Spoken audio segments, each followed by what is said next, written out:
akiwa anataka kuanza naye huduma. Imetoka awamu ya Musa inaingia awamu ya Yoshua. Lakini akaona kama huyu mtu kama hajiamini hivi, ndio kwanza anaanza uongozi, anaanza kuliongoza taifa. Akasema bado kuna mashaka hivi. Akaambia sasa, ninakwambia hivi Yoshua, leo hii tarehe 20 ngapi ile? Tarehe 27. Leo hii tarehe 27 nitaanza kukutukuza, nawe utainuka mbele ya Israeli wote, nao watafahamu kwamba Mungu mimi nipo pamoja na wewe. Ewe shujaa, hata kama nikataliwa, Mungu atakutukuza. Atamtukuza Yoshua, atamtukuza Ivani, atamtukuza Venasi, atamtukuza Victor, atamtukuza Agustino, atamtukuza na mtu yule pale, atamtukuza na yule pale. Leo hii ataanza kumtukuza, ataanza kumwaa.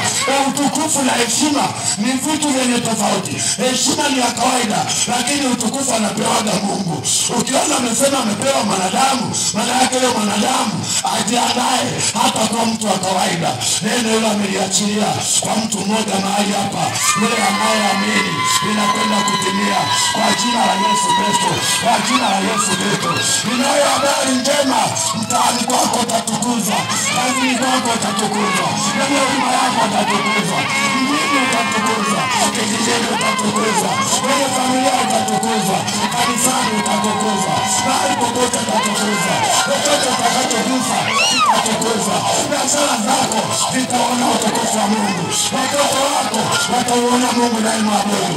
Wataisikiliza sauti yako, wataiheshimu. Ushauri utakaopewa utaheshimika. Sababu ni nini? Bwana ataanza leo kukutukuza. Pokea hii habari njema. Pokea kutukuzwa na Bwana. Pokea kuheshimika na Bwana. Pokea kibali kipya. Pokea taarifa mpya. Wale waliokuzika ukiwa hai watakufufua wenyewe kwa jina la Yesu Kristo. Watakuinua wenyewe. Waliochimba kaburi kwa ajili yako, shauri yao wenyewe, wataingia wenyewe. Na wewe utainuka, utaendelea kutukuzwa kwa jina la Yesu. Amina.